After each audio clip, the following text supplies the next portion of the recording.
Il n'y a pas eu beaucoup de jeux d'enfoirés cette année, de jeux un petit peu mesquins dans lesquels on se tue des personnages, on se vole de la thune.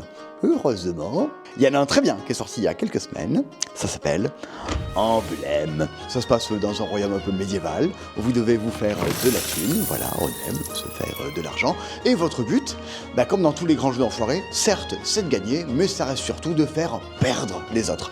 Pour ceux qui connaissent déjà, ça joue d'une manière pas si lointaine que le 6 qui prend. On met tous une carte face cachée devant nous, on retourne et hop, on les envoie dans le royaume, en fonction du petit numéro ou quoi qu'ils ont dessus. Et ce qui est malin, c'est qu'ils ont tous sur eux un petit pouvoir un peu fourbe et spécial. Il y a la princesse qui va dire « Oh, moi je distribue de l'argent à tous les gens qui sont là. » Et c'est que des cartes à moi. Il y a le traître qui va dire « Alors, on va donner de l'argent non pas au plus gros numéro, mais en fait on va le donner au plus petit. » Voilà, ça change les plans de tout le monde quand on veut pas.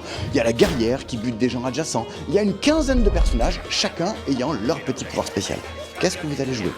Qu'est-ce que vont jouer les autres ? Qu'est-ce qui va se passer ? Il y a 3 lieux dans lesquels les points et les pièces à gagner sont jamais les mêmes d'une manche sur une autre. C'est absolument rempli de retournements de situation, de coups bas, de coups d'éclat. Jusqu'à la fin, on ne sait pas qui va gagner. Emblème, ça se joue 3-5 en 3 manches, 20 minutes. Tout est écrit sur les cartes, il n'y a pas à retenir des symboles ou ce qu'on veut de partout. C'est les mêmes gens qui ont fait Traître à bord.